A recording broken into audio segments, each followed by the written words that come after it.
Have you ever been so desperate that you reached out to a complete stranger for help? Today, I'm going to tell you the incredible true story of Mia Thompson, a 24-year-old freelance graphic designer who found herself alone and in danger on the dark streets of Brooklyn. When her ride was canceled and a threatening stranger started following her, Mia did something that would change her life forever. She sent a location pin with a desperate plea for help to the most recent contact in her phone. What she didn't know was that the number belonged to Adriano Romano, a 39-year-old Italian-American businessman who controlled half of Brooklyn's underground operations. When Adrian saw that message, "Help me please," followed by a location pin from a scared young woman, he dropped everything and rushed to find her. What happened next involves modern technology, ancient chivalry, dangerous attraction, and a love story that proves sometimes help comes from the most unexpected places. Mia Thompson clutched her laptop bag tighter as she stepped out of the WeWork building in Dumbo, checking her phone for the third time in 2 minutes. It was 11:47 p.m., much later than she had planned to finish, but the rebranding project for the tech startup had required multiple revisions that had stretched well into the night. At 24, Mia had been working as a freelance graphic designer for 2 years, ever since graduating from Parsons with a degree in communication design and a mountain of student debt that made traditional employment feel less like a choice and more like a luxury she couldn't afford. Freelancing was unpredictable and stressful, but it allowed her to work with interesting clients and build a portfolio that was entirely her own. Tonight's client, Bright Future Analytics, had been demanding but well-paying, and Mia had pushed through her exhaustion to deliver the final logo concepts they needed for their investor presentation. The extra hours meant extra money, which meant she could actually make rent this month without having to choose between groceries and electricity. But now, standing alone on a street that had been busy during the day but was nearly deserted at midnight, Mia was beginning to regret her dedication to perfectionism. The Uber she had called 20 minutes ago had just been canceled by the driver, and the next available ride was 43 minutes away. Mia looked around the neighborhood, trying to assess her options. Dumbo was generally safe during the day, full of tech offices and trendy restaurants, but at this hour it felt different. Darker, more isolated, with too many shadows and not enough people. Her phone buzzed with a notification. Another Uber cancellation. "Seriously?" Mia muttered, opening the app again to find that surge pricing had kicked in, and the cheapest available ride to her apartment in Park Slope was now $67. Money she didn't have for a ride she couldn't wait for. The subway was an option, but it meant a 10-minute walk through increasingly empty streets to reach the nearest station, then a transfer, and another walk on the other end. Under normal circumstances, Mia wouldn't have thought twice about it. She was a New Yorker, after all, and had been navigating the city independently since college. But as she started walking toward the subway, checking Google Maps on her phone, Mia became aware that someone was walking behind her at roughly the same pace. At first, she told herself it was just another late-night commuter heading in the same direction. Plenty of people worked late in this neighborhood, and there was no reason to assume that someone else walking toward the subway meant anything threatening. But when she turned left toward J Street, the footsteps behind her turned left as well. When she slowed down to check something on her phone, the footsteps slowed. When she sped up, they sped up. Mia's heart started beating faster as the reality of her situation began to sink in. She was being followed. She ducked into the doorway of a closed coffee shop and pulled out her phone, pretending to text while actually using the reflection in the dark window to see behind her. A man in his 30s, wearing dark clothing and a baseball cap, was standing about 50 feet away, pretending to look at his own phone while clearly watching her. Mia felt a chill that had nothing to do with the October night air. She was alone, in an increasingly deserted area, being followed by someone who was clearly waiting for her to move to an even more isolated location. Her mind raced through her options. She could go back to the WeWork building, but it was locked now, and her keycard access had expired at 11 p.m. She could try to find a bar or restaurant that was still open, but everything in the immediate area seemed to have closed for the night. She could call 911, but what would she tell them? That someone was walking in the same direction she was. That's when Mia remembered something her college roommate had told her about safety in dangerous situations. If you ever feel unsafe and you can't get help any other way, send your location to someone, anyone, and ask for help. Even if they can't come themselves, they might be able to call someone who can. Mia opened WhatsApp and scrolled to her recent contacts, looking for someone who might be awake and able to help. Her roommate was visiting family in California, 3 hours behind and probably asleep. Her parents were in Ohio and would panic if they got a message like this from their daughter. Her college friends were scattered across different time zones and different stages of life. Then she saw a contact she didn't immediately recognize. A Romano, branding project. Mia stared at the name for a moment, trying to remember.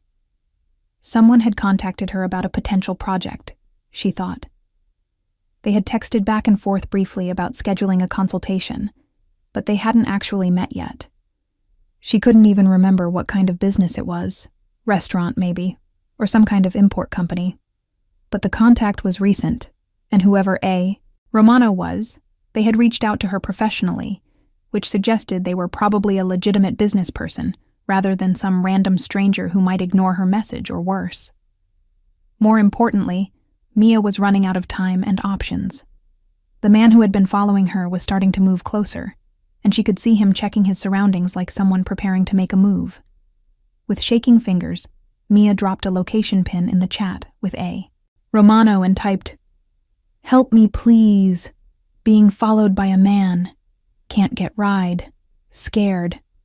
She hit send without allowing herself to think about how crazy it might seem to the person receiving it. Adriano Romano was in the middle of a heated discussion with his cousin Marco about territory disputes in Red Hook, when his personal phone, not the business line he used for meetings like this, but the number he gave to select clients and family members, buzzed with a WhatsApp notification. At 39, Adrian had learned to compartmentalize his attention during business meetings. The Romano family operations required constant vigilance and quick decision-making, but they also required the discipline to focus on the matter at hand, rather than being distracted by every phone call or message. But something about the urgency of the notification sound made him glance at his phone, and what he saw made everything else in the room fade to background noise. A location pin from someone named Mia Thompson, followed by a message that made his blood run cold. "Help me, please. Being followed by a man. Can't get ride. Scared." Adrian stared at the message for exactly 3 seconds, trying to place the name. Then he remembered, the graphic designer who had reached out about doing some work for one of his legitimate businesses. They had exchanged a few messages about scheduling a meeting to discuss rebranding for his restaurant chain. But they hadn't actually spoken yet. What mattered now wasn't who she was, but the fact that a young woman was in danger and had reached out to him for help. "Marco," Adrian said, standing abruptly and grabbing his jacket, "we'll continue this tomorrow." "What's wrong?" Marco asked, immediately alert. In their business, urgent interruptions usually meant serious problems. "Someone needs help. Handle the Red Hook situation however you think is best. I trust your judgment." Adrian was already heading for the door, pulling up the location pin on his phone. Dumbo, about 15 minutes away if he drove fast and ignored a few traffic laws. "Adrian, wait," Marco called. "Do you need backup?" "No, this is personal." Adrian's driver and bodyguard, a former Marine named Tony, who had been with the family for 8 years, was waiting outside the restaurant where they had been meeting. "Tony, we need to get to this location as fast as possible," Adrian said, showing him the phone. "A woman is in trouble." Tony looked at the address and nodded grimly. "I can get us there in 12 minutes. As they sped through the streets of Brooklyn, Adrian found himself thinking about the message he had received. The desperation in those few words. The courage it must have taken to reach out to a virtual stranger for help. The vulnerability of being young and female, and alone in a city that could be predatory to anyone who seemed like easy prey. Adrian had been raised by his Italian grandmother, a woman who had fled an abusive marriage in Naples and built a new life in Brooklyn through sheer force of will. Nonna Romano had taught him that a man's character was measured by how he treated people who were weaker than himself, and that any man who didn't protect women and children when they needed protection wasn't worthy of the name. The Romano family business operated in areas that law enforcement couldn't or wouldn't address, but it also operated according to strict codes about protecting innocent people. Adrian had built his reputation on being someone who kept his word, who honored his commitments, and who never allowed predators to operate in his territory. A young woman asking for help was exactly the kind of situation that demanded immediate action. Mia was trying to decide whether to run or find somewhere to hide when her phone buzzed with a response. "On my way. Stay where you are if it's safe. If not, find the nearest open business and wait inside. I'll be there in 10 minutes. Relief flooded through Mia so intensely that she felt dizzy. Someone was coming. Someone had taken her seriously and was actually coming to help her. She looked around and spotted a 24-hour convenience store about 2 blocks away, its neon sign glowing like a beacon in the darkness. The man who had been following her was still there, now pretending to look at something on a building directory but clearly watching her every move. Mia took a deep breath and started walking toward the store, trying to project confidence she didn't feel. Behind her, she could hear footsteps following at the same steady pace. The convenience store was a relief. Bright fluorescent lights, security cameras, and a clerk who looked up when she entered with the kind of alert attention that suggested he was accustomed to late-night customers who might be seeking safety rather than snacks. "You okay, miss?" the clerk asked. He was probably in his 50s, with kind eyes and the sort of paternal concern that made Mia feel slightly less alone. "I think someone's been following me," Mia admitted. "I'm waiting for a friend to pick me up." The clerk nodded and gestured toward the security monitor behind the counter. "Guy in the baseball cap hanging around outside?" Mia looked at the screen and felt her stomach clench. The man who had been following her was standing across the street, still pretending to be occupied with his phone, but clearly watching the store entrance. "Yeah, that's him." "Don't worry, honey. Happens sometimes in this neighborhood. You just stay in here as long as you need to. I got cameras, I got an alarm button, and I got a baseball bat under this counter that I'm not afraid to use." The clerk's matter-of-fact protectiveness reminded Mia of her father, and she felt tears of gratitude prick her eyes. "Thank you so much." Her phone buzzed. "Which store are you in? I can see the location but want to make sure I find you quickly." Mia looked at the store name and texted back the address, along with a description of what she was wearing. Black jeans, dark green jacket, brown hair in a ponytail. 2 minutes away, came the immediate response. Mia found herself wondering what kind of person A. Romano was. The messages were direct and reassuring, suggesting someone who was comfortable taking charge in crisis situations. Probably a businessman, maybe someone older who had daughters of his own and understood the dangers young women faced in the city. She was imagining a middle-aged family man in a sensible sedan when a sleek black SUV pulled up directly in front of the store with the kind of confident precision that suggested the driver was exactly where he intended to be. Mia watched through the window as 2 men got out of the vehicle. The driver was large and alert, moving with the controlled awareness of someone trained in security or military work. But it was the passenger who made Mia's breath catch in her throat. He was tall, probably 6'1", with dark hair styled perfectly despite the late hour, olive skin that suggested Mediterranean heritage, and the kind of presence that immediately commanded attention. He wore an expensive-looking dark suit that fit his athletic frame like it had been custom-made, and when he moved toward the store entrance, he carried himself with the quiet confidence of someone who was accustomed to handling difficult situations. But it was his eyes that made Mia feel suddenly self-conscious about her appearance. Dark brown, almost black, with an intensity that seemed to take in everything about her situation in a single glance. When those eyes met hers through the store window, Mia felt a jolt of electricity that had nothing to do with relief and everything to do with attraction. This was not the middle-aged family man she had been expecting. The door chimed as he entered the store, and Mia became immediately aware of how he seemed to fill the space just by being in it. He moved with fluid grace, scanning the store quickly to assess the situation before focusing entirely on her. Mia Thompson? His voice was deep, with a slight Italian accent that made her name sound elegant and exotic. Yes, Mia managed, though her voice came out breathier than she intended. You're A. Romano? Adrian Romano, he replied, extending his hand. And you're safe now. When Mia shook his hand, the contact sent warmth shooting up her arm. His skin was warm and slightly rough, suggesting he did more than just office work, and his grip was firm without being aggressive.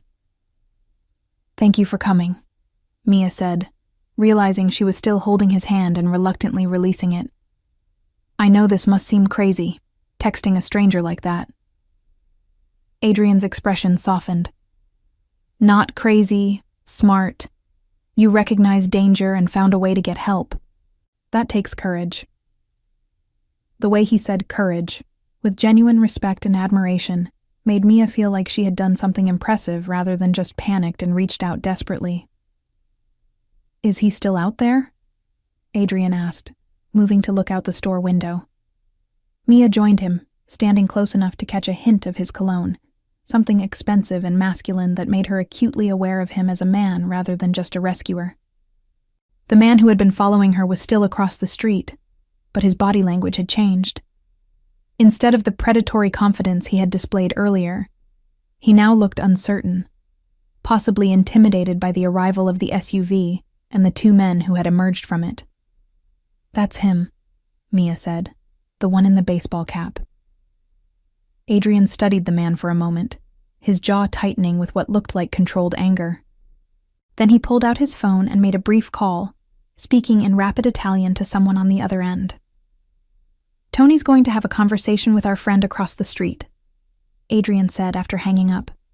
Make sure he understands that this neighborhood isn't a good place for him to spend time. As they watched, the large man who had been driving the SUV, Tony, apparently, crossed the street and approached Mia's stalker. The conversation was brief, with Tony doing most of the talking and the other man doing a lot of nervous nodding. Within minutes, the stalker was walking quickly away in the opposite direction. What did he say to him? Mia asked, fascinated despite herself. Probably just explained that there are consequences for threatening women in this area, Adrian replied with a slight smile. Tony can be very persuasive when he needs to be. Something about the way Adrian said consequences sent a little shiver through Mia. Not fear exactly, but an awareness that she was dealing with someone who operated in a world where problems were solved more directly than anything she was accustomed to. Come on, Adrian said, placing his hand gently on the small of her back. Let me get you home safely. The contact sent heat radiating through Mia's entire body. His hand was large and warm, and even through her jacket, she could feel the strength in his fingers. It was a protective gesture, but it also felt intimate in a way that made her hyper-aware of him as they walked toward his SUV. This is very kind of you, Mia said, as Adrian opened the passenger door for her. I really can't thank you enough. You don't need to thank me, Adrian replied, his eyes meeting hers with an intensity that made her pulse quicken. I'm just glad you reached out when you needed help. The interior of Adrian's SUV was luxurious, but understated. Leather seats, dark wood trim, and technology that suggested serious money without being flashy about it. But what struck Mia most was how safe she felt, surrounded by obvious wealth and protection, after spending the evening feeling vulnerable and alone. Where are we heading? Adrian asked as Tony got into the driver's seat. Mia gave him her address in Park Slope, then settled back into the incredibly comfortable passenger seat, finally allowing herself to truly relax for the first time in hours. So, Adrian said as they drove through the Brooklyn streets, tell me about this project you were working on so late. Must have been something important to keep you out past midnight. Rebranding for a tech startup, Mia replied, grateful for a normal conversation after the stress of the evening. They're launching next month and decided they hated their logo at the last minute. And they called you to fix it. That's what I do. I'm a freelance graphic designer. I fix other people's visual identity crises at all hours of the day and night." Adrian smiled, and the expression transformed his face from intimidating to devastatingly attractive. "Sounds like you're good at solving problems under pressure." "I try to be. Though tonight was a different kind of problem-solving than I'm used to." "How so?" Mia thought about how to explain the terror of realizing she was being stalked, the desperation of reaching out to a stranger, the relief of discovering that her instinct to trust him had been right. "I've never had to ask a complete stranger for help before," she said finally. "I'm usually pretty independent, pretty good at handling things on my own.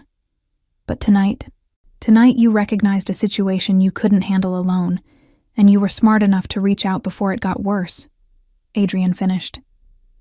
"That's not weakness, Mia. That's intelligence." The way he said her name, with that slight Italian inflection, sent warmth spreading through her chest. "Can I ask you something?" Mia said. "Of course." "What kind of business are you in?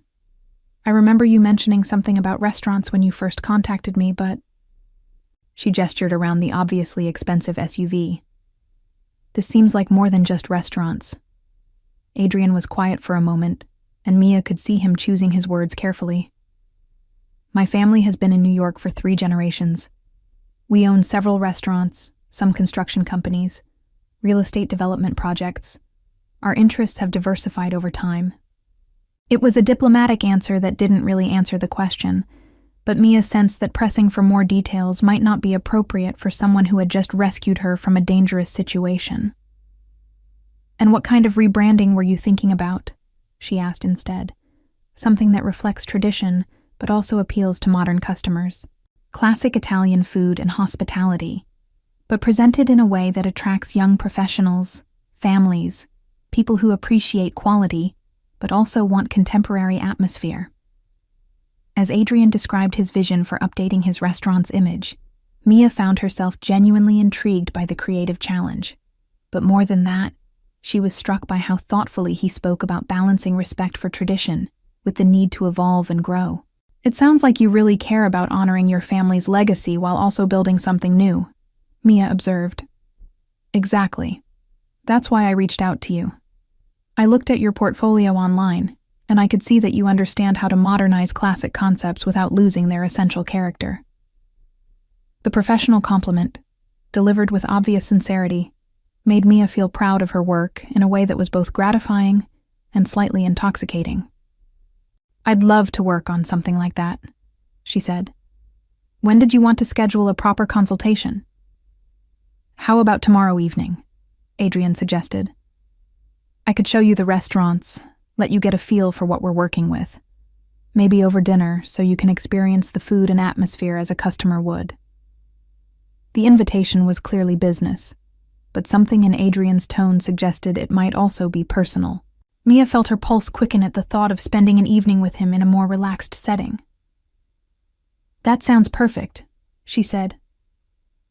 As they pulled up outside Mia's apartment building, a converted brownstone that looked modest next to the luxury she was currently riding in, Mia felt reluctant for the evening to end, which was crazy, considering that 2 hours ago she had been terrified and desperate. But Adrian had transformed a nightmare into something that felt almost like an adventure, and his presence had made her feel safer and more valued than she had felt in months of struggling to build her freelance career.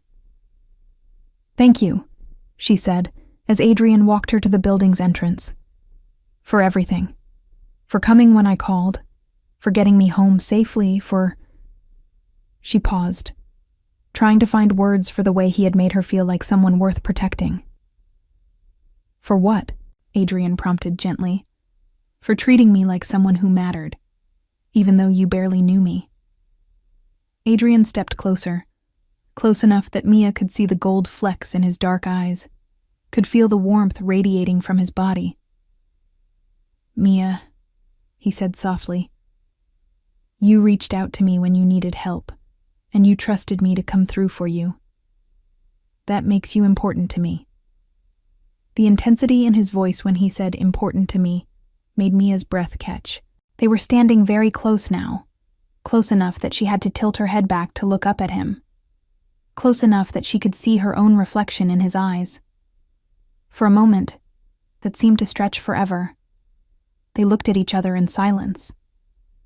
Mia could feel the electric tension building between them, could see something in Adrian's expression that suggested he was having thoughts that went well beyond professional courtesy. Then Adrian stepped back, though she could see the effort it cost him. "Get some rest," he said, his voice slightly rougher than before. "I'll text you tomorrow about dinner." After he left, Mia stood in her small apartment, still feeling the warmth of his presence, still processing everything that had happened. She had started the evening as a struggling freelancer working late on a difficult project, and ended it being rescued by the most attractive man she had ever met, who also happened to be a potential client who wanted to take her to dinner. The next morning, Mia woke up wondering if the entire experience had been some kind of stress-induced dream. But when she checked her phone, there was a text from Adrian. "Good morning, beautiful. I hope you slept well. Looking forward to showing you the restaurants tonight. 7 p.m.? The casual use of beautiful sent butterflies dancing through Mia's stomach, especially combined with the obvious thoughtfulness of checking in on her well-being. "Good morning," she texted back. "Yes, 7 p.m. sounds perfect. Thank you again for last night." "Thank you for trusting me to help," came the immediate reply. "See you tonight." Mia spent the day trying to focus on work, but found her thoughts constantly drifting to Adrian. She researched Romano restaurants online and discovered that they were well-reviewed, upscale establishments known for authentic Italian cuisine and elegant atmosphere. The kind of places where she would normally feel intimidated by the prices and sophistication. She also found herself thinking about the way Adrian had handled the situation the night before, the immediate response to her desperate message, the calm competence with which he had assessed the threat, the gentleness he had shown toward her combined with the obvious authority he commanded from people like Tony.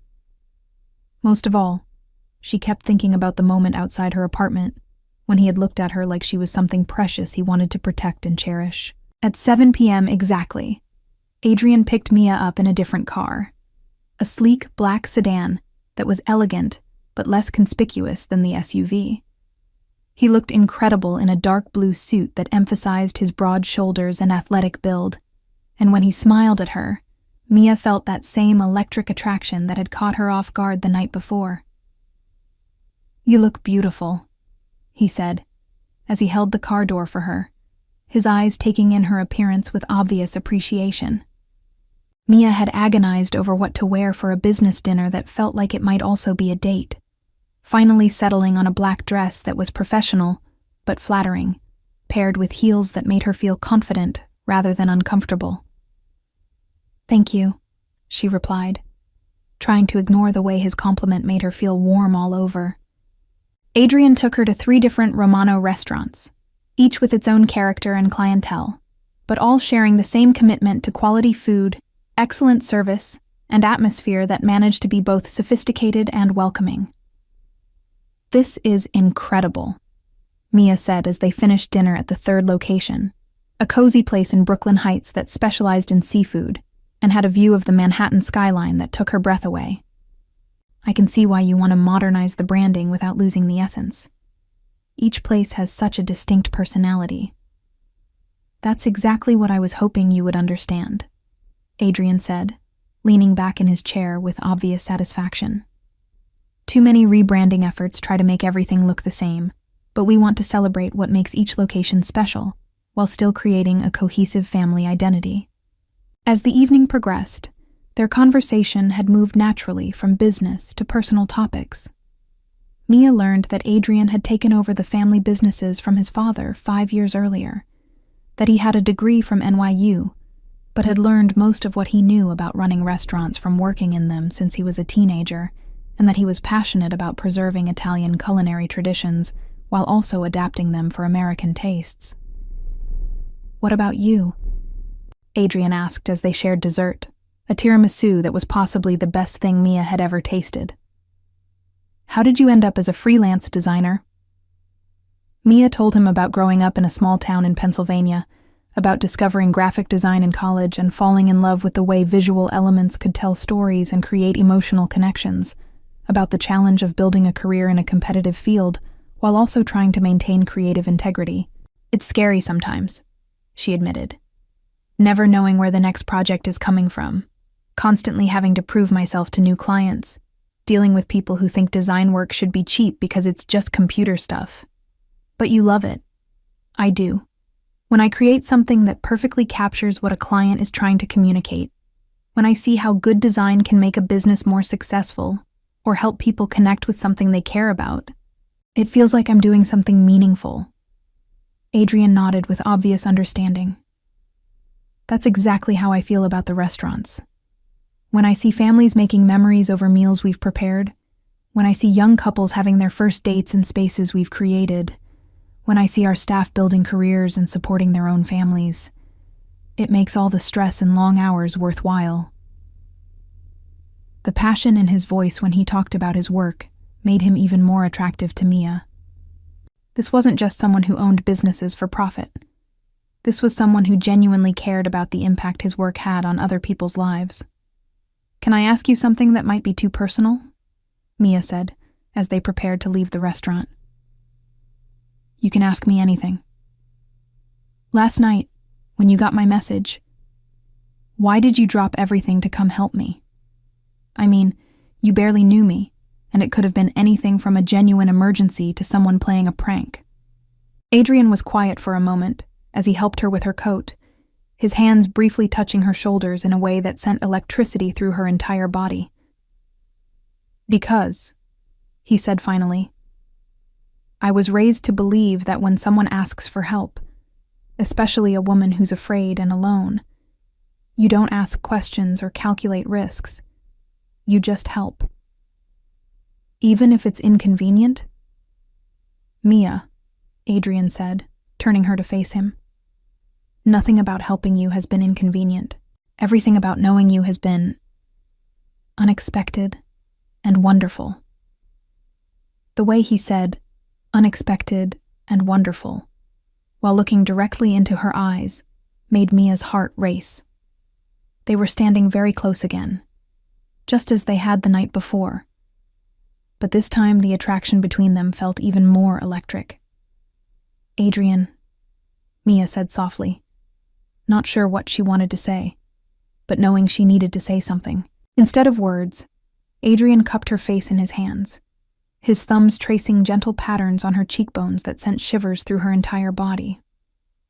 "I know this is moving fast," he said, his voice rough with desire. "I know you have every reason to be cautious about getting involved with someone you just met.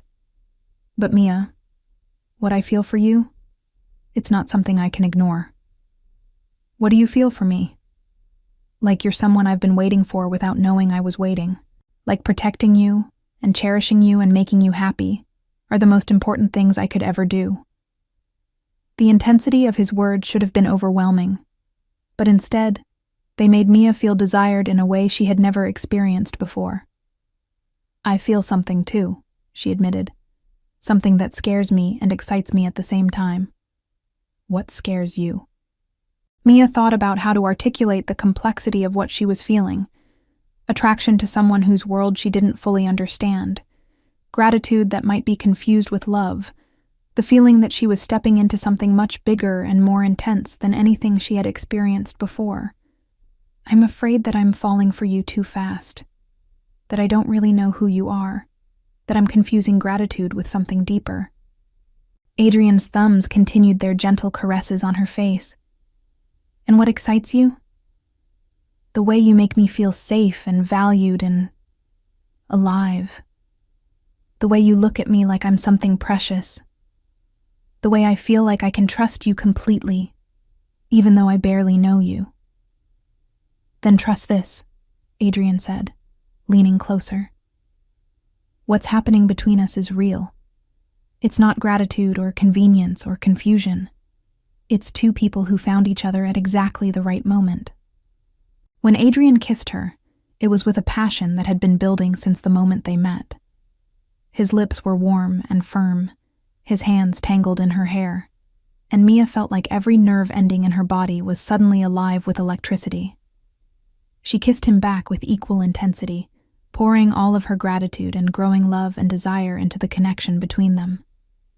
When they finally broke apart, both breathing hard, Mia felt like her entire world had shifted.